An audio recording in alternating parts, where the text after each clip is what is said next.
giới thiệu với các bạn đây là bộ âm thanh của hãng Audison. Và dòng âm thanh này nó bị chết cái âm ni Audison này các bạn ạ. Và phụ là sửa và lắp lên xe. Đó, và về chỉnh cho nó hát các bạn nhé.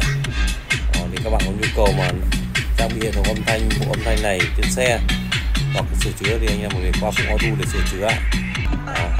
Đây là bác chủ trang bị trên chiếc xe Mazda CX-5. Đó, ok. Em có nhu cầu thì có Phụng Auto nhá. Chào và hẹn gặp lại các bạn. Lên rồi đấy, lại lên rồi, lên bình rồi đấy.